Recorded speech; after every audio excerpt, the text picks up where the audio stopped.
Hoofstuk 13. Dae van voorbereiding. Nadat hy gedoop is, het Paulus voedsel gebruik en hy was 'n paar dae saam met die disippels in Damaskus. En hy het dadelik Christus in die sinagoges verkondig dat hy die Seun van God is. Hy het moedig verklaar dat Jesus van Nasaret die lang verwagte Messias was, wat vir ons sondes gesterf het volgens die skrifte, begrawe is en die 3de dag opgewek is, waarna hy deur die 12 en deur die ander gesien is.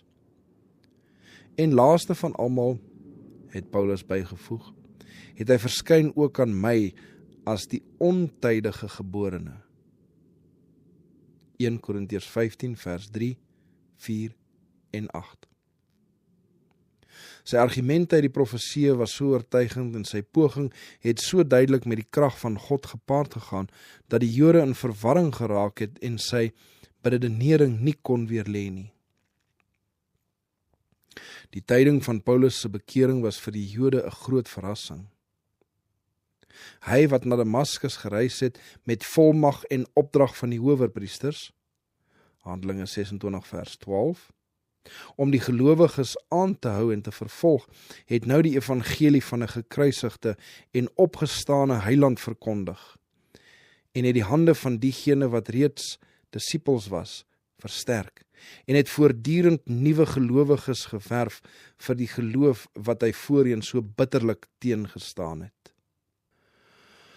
Paulus was voorheen bekend as 'n ywerige voorstander van die Joodse geloof en 'n onvermoeide vervolger van die volgelinge van Christus.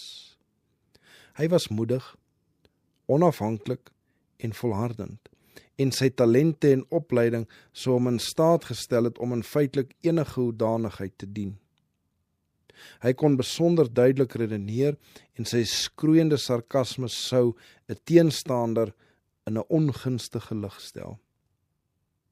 En nou moes die Jode sien dat hierdie besondere, belovende jong man hom verenig het met diegene wat hy vroeër vervolg het, en dat hy onbevrees in die naam van Jesus spreek.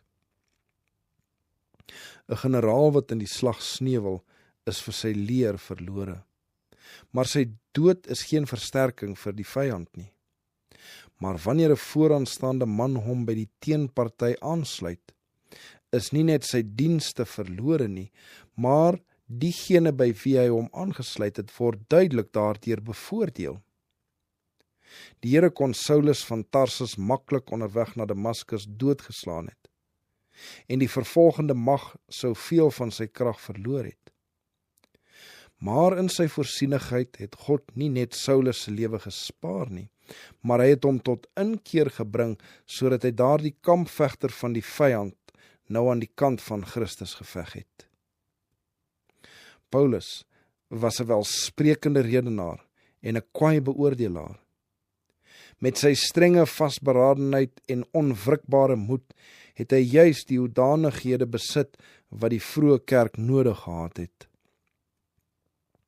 Toe Paulus Christus in Damaskus verkondig, was almal verstom en hulle het gesê, is hy nie die man wat in Jerusalem uitgeroei het, die wat in die naam van die Here aanroep, en hier gekom het met die doel om hulle geboeid na die owerpriesters te bring nie? Paulus het verklaar dat sy verandering van geloof nie deur 'n drang of dweepsig veroorsaak is nie, maar op grond van oorweldigende bewyse geskied het. In sy voordrag van die evangelie het hy hom daarop toegelê om die profeseë met betrekking tot Christus se eerste koms duidelik te stel. Hy het oortuigend bewys dat daardie profeseë letterlik in Jesus van Nasaret vervul was. Die grondslag van sy geloof was die vaste profetiese woord. Na mate Paulus aangehou het om sy verbaasde toehoorders te maan om hulle tot God te bekeer, deur werke te doen wat by bekering pas, Handelinge 26 vers 20, het hy al meer krag ontvang en die Jode wat in Damaskus woon in die war gebring, deur te bewys dat hy, Jesus, die Christus is.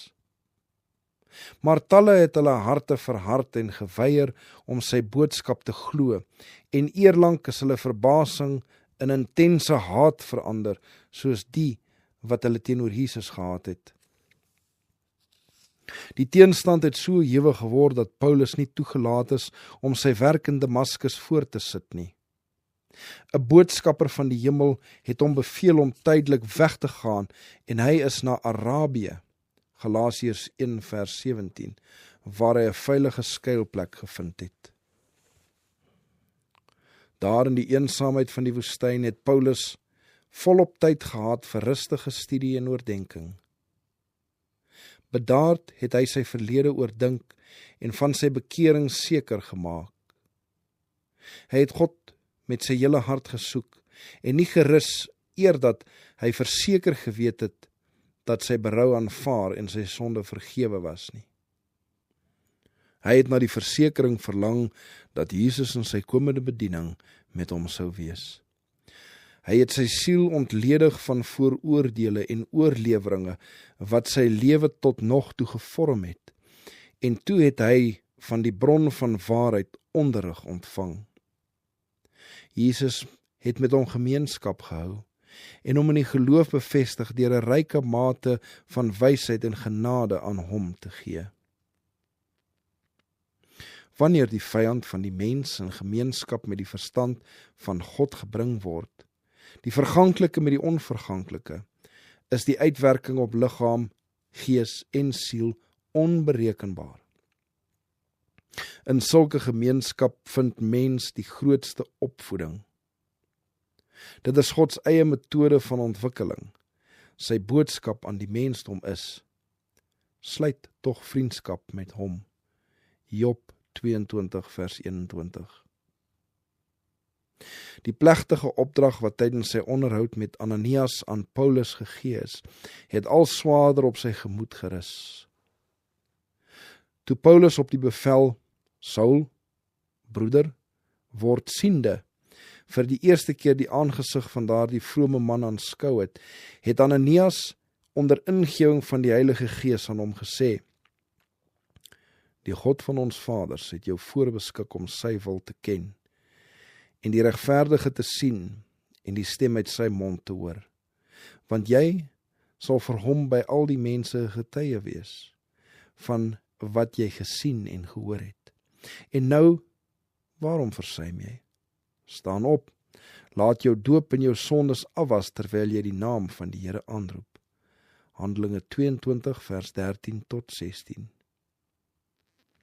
Hierdie woorde was in ooreenstemming met Jesus se eie woorde, toe hy Saulus op weg na Damaskus voorgekeer en gesê het: hiertoe het ek aan jou verskyn, om jou te bestem tot 'n dienaar en getuie van dinge wat jy gesien het, en van die dinge wat ek nog aan jou sal verskyn, terwyl ek jou verlos uit die volk en die heidene na wie ek jou nou stuur, om hulle oë te open, sodat hulle hul van die duisternis tot die lig kan bekeer, en van die mag van die Satan tot God, sodat hulle deur die geloof in my vergifnis van sondes en 'n erfdeel onder die geheiligdes kan ontvang.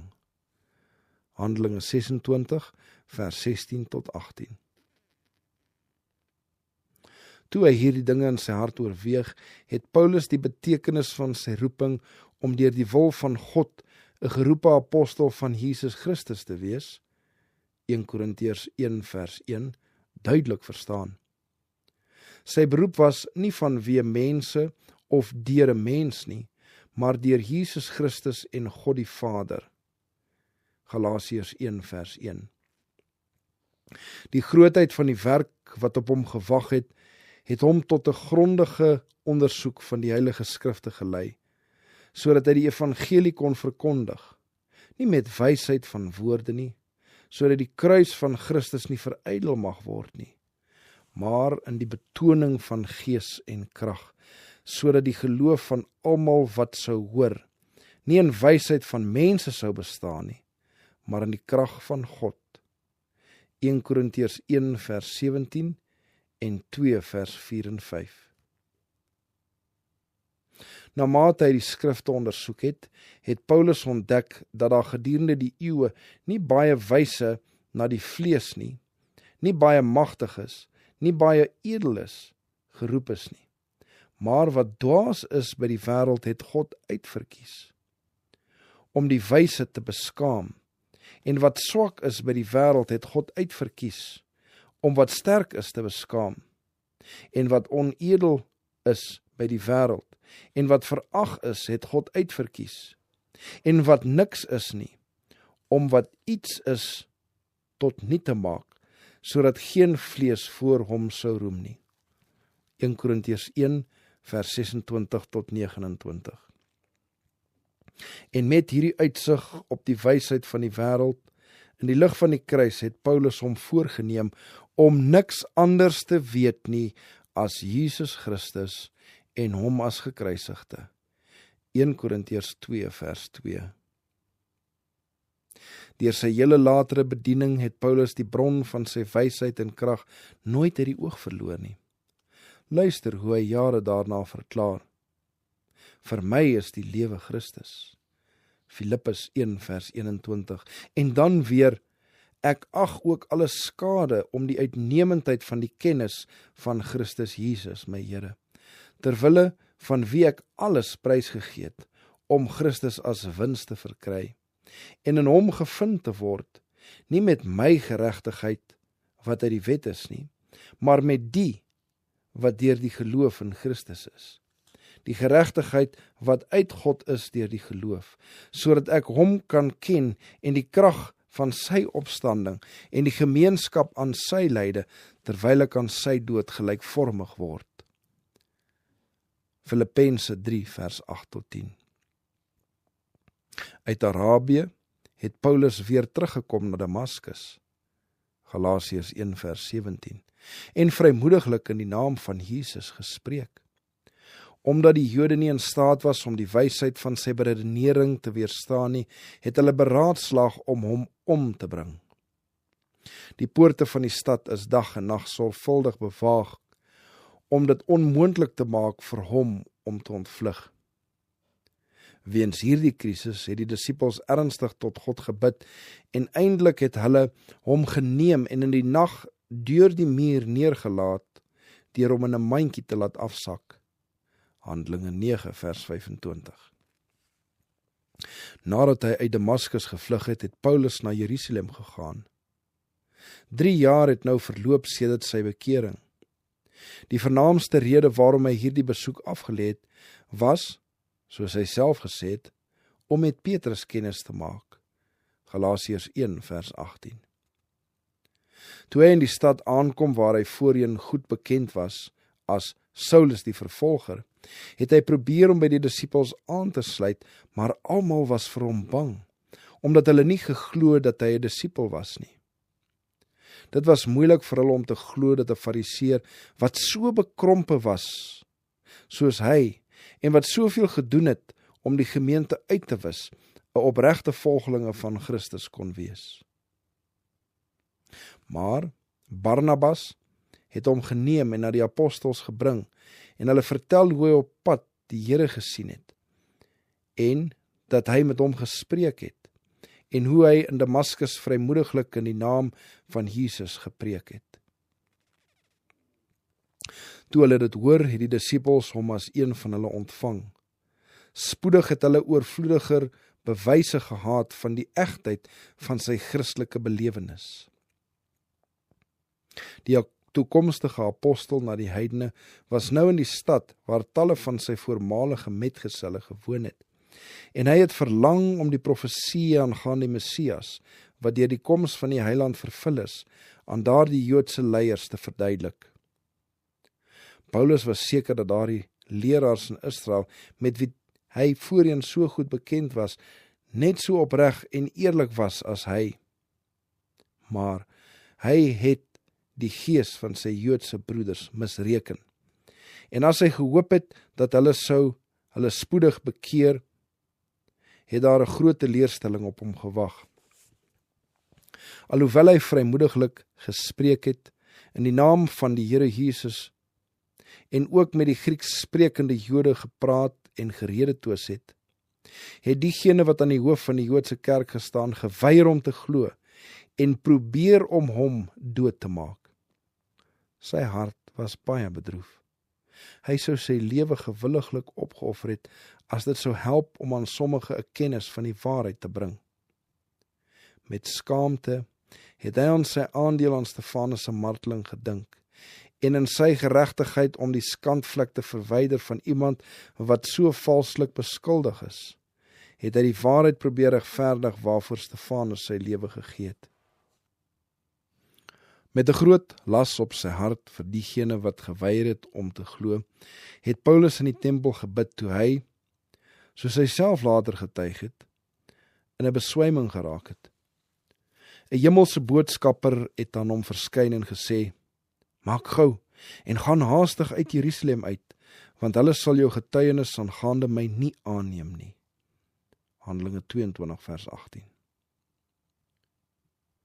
Paulus was geneig om in Jerusalem te bly, waar hy die teenstand die hoof kon bied.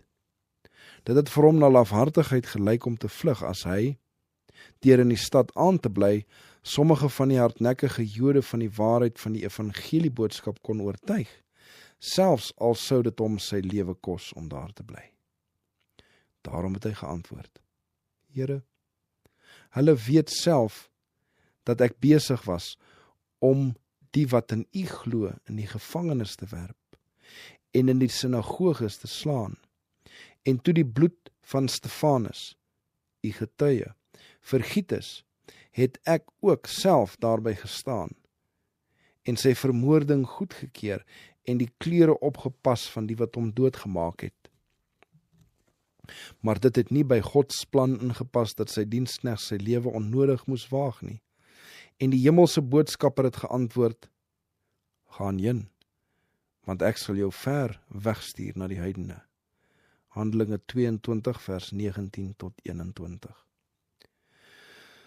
Toe die broeders van hierdie gesig hoor, het hulle Paulus haastig gehelp om in die geheim uit Jerusalem te vlug, want hulle het 'n sluipmoord op hom gevrees.